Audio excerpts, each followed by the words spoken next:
नमस्कार दोस्तों, स्वागत है आपका। दोस्तों, आज हम शिक्षण सहायक सामग्री जिसमें दृश्य, श्रव्य और दृश्य श्रव्य सामग्रियाँ आती हैं उसके बारे में आज हम जानेंगे। ये सभी परीक्षाओं में शिक्षक भर्ती में पूछा जाता है। चलिए स्टार्ट करते हैं। शिक्षण अधिगम सामग्री या इसी को बोला जाता है शिक्षण सहायक सामग्री। ठीक है दोस्तों, शिक्षण अधिगम बोलो या शिक्षण सहायक सामग्री। टीचिंग एड्स, इसे शॉर्ट में TLM भी कह देते हैं, टीचिंग लर्निंग मटेरियल। इसकी क्या परिभाषा है, ये क्या होता है, सबसे पहले यही जानते हैं। अध्यापन के दौरान पाठ्य सामग्री को समझाते समय शिक्षक जिन जिन सामग्रियों का प्रयोग करता है वह शिक्षण सहायक सामग्री कहलाती है। ठीक है, एक तो यह है और एक और है इसके बारे में कि ऐसे उपकरण, साधन या सामग्री, उपकरण, साधन या सामग्री जो शिक्षण को सरल, सहायक, सहज तथा बोधगम्य मतलब आसानी से समझ में आए जिससे बनाते हैं, उन्हें शिक्षाविद शिक्षण अधिगम सामग्री या शिक्षण सहायक सामग्री का नाम देते हैं। तो ये तो आपने जान लिया है शिक्षण सहायक सामग्री क्या होती है। अब जानते हैं इसके वर्गीकरण के बारे में। शिक्षण सहायक सामग्री के प्रमुख प्रकार, इसके प्रमुख 3 हैं। पहला जो है वो है दृश्य सामग्री, दूसरा है श्रव्य सामग्री और तीसरा है दृश्य श्रव्य सामग्री। ये 3 प्रकार होते हैं शिक्षण सहायक सामग्री के। परीक्षाओं में पूछ लिया जाता है कि निम्न में से कौन सी शिक्षण सहायक सामग्री दृश्य है या श्रव्य है या दृश्य श्रव्य है, तो आपको पहचानना होता है 4 ऑप्शन में से कि ये कौन सी सामग्री है। या आपको कोई भी उदाहरण दे दिया जाए और पूछ लिया जाए कि ये कौन सी सामग्री है, तो आपको ये बताना होता है कि ये दृश्य है, श्रव्य है या दृश्य श्रव्य सामग्री है। तो इसके पहले थोड़ा इसके बारे में जान भी लेते हैं। पहले बात करते हैं हम दृश्य सामग्री के बारे में। ठीक है, पहले हम बात कर रहे हैं दृश्य सामग्री के बारे में। दृश्य सामग्री वो सामग्री है जिसे देखा जा सके। इसका अभिप्राय यह हुआ कि वे उपकरण जिन्हें छात्र देख सकते हैं। इसका संबंध नेत्रों से होता है, आँख से इसका संबंध होता है। इसको देखकर हम जो भी सीखते हैं। ठीक है, तो इसके उदाहरण क्या है, इसमें आता है, पहला आता है श्यामपट्ट बोर्ड, ब्लैक बोर्ड, ये एक प्रकार का की दृश्य सामग्री है। दूसरा है चित्र या पोस्टर, ये भी दृश्य है। अगला है मानचित्र, नक्शे, चार्ट, मॉडल या इसी को हम नमूना बोले या प्रतिरूप, मुख चित्र, ये भी एक प्रकार के दृश्य सामग्री हैं।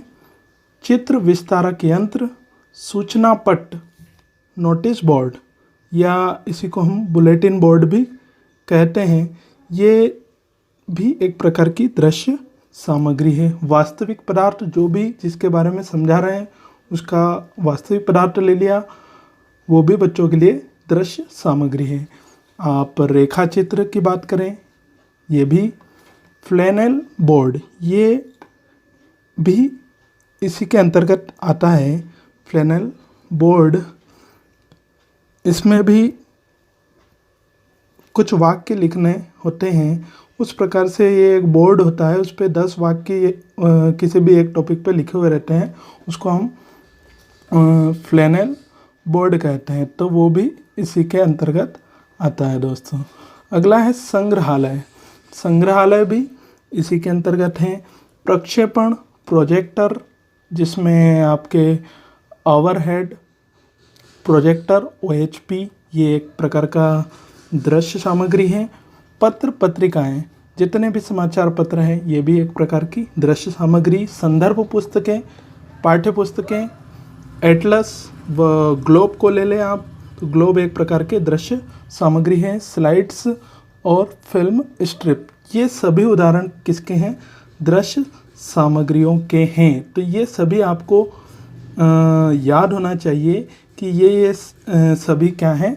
दृश्य सामग्रियां हैं, जिन्हें देखकर हम बहुत कुछ मतलब शिक्षण में बहुत सहायता करती है। ये हम इसे देखकर जानते हैं।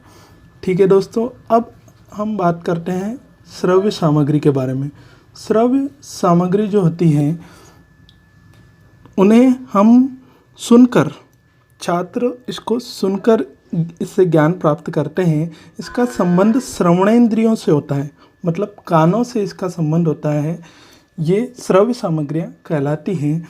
इसके अंतर्गत आते हैं रेडियो, या हम इसी को बोल देते हैं आकाशवाणी, ये एक प्रकार की श्रव्य सामग्री है। ग्रामोफोन, ये भी एक प्रकार की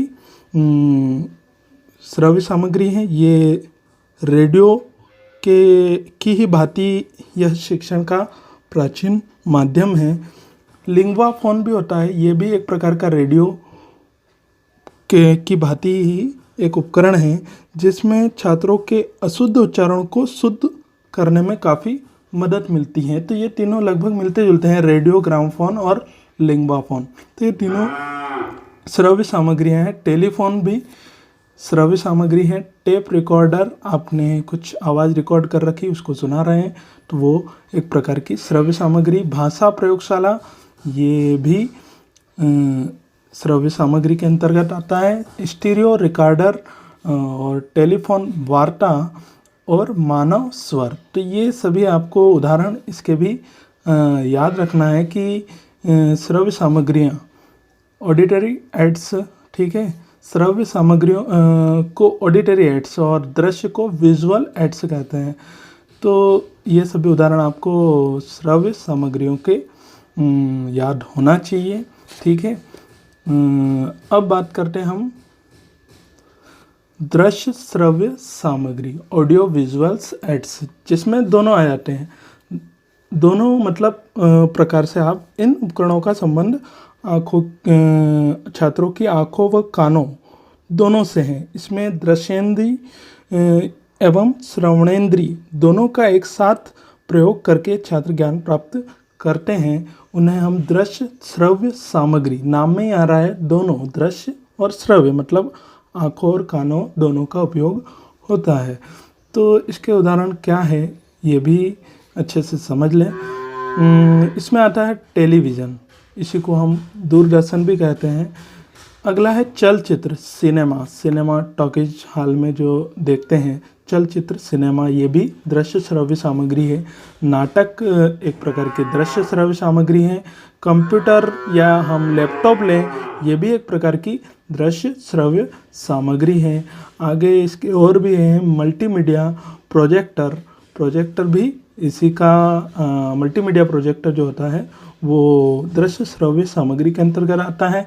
इंटरनेट है, टेली कॉन्फ्रेंस है, जिसमें बहुत सारे एक साथ जुड़कर वार्तालाप वीडियो कॉलिंग के माध्यम से करते हैं। टेली कॉन्फ्रेंस, प्रदर्शन, रोल प्ले, प्रयोगशालाएँ, वीडियो कैसेट्स और कठपुतली भी दृश्य श्रव्य सामग्री हैं, जिससे छात्रों को बहुत सारे ये सभी सामग्रियों के माध्यम से, शिक्षण सहायक सामग्रियों के माध्यम से छात्रों को ज्ञान प्राप्त होता है। और शिक्षक को भी इन सभी शिक्षण सहायक सामग्री, या हम इसी को बोलें शिक्षण अधिगम सामग्री या टीचिंग एड्स या TLM, ठीक है, TLM टीचिंग लर्निंग मटेरियल का शिक्षकों को उपयोग करना चाहिए। इससे छात्रों को रुचि बढ़ती है, समझ में अच्छा आता है। तो ये इस प्रकार से आज हमने शिक्षण अधिगम सामग्री के बारे में अच्छे से जाना है। इसके विभिन्न प्रकार जो हैं, उनके उदाहरण जो परीक्षाओं में ज़्यादातर पूछे आते हैं, उनके बारे में अच्छे से जान लिया है। ठीक है दोस्तों, यदि आपको हमारा वीडियो अच्छा लगा हो, लाइक करें, अपने दोस्तों के साथ शेयर करें, सब्सक्राइब करें और साथ ही बेल आइकन भी दबा दें, जिससे आने वाले हर वीडियो के नोटिफिकेशन आपको तुरंत मिल सकें। Okay friends, thank you.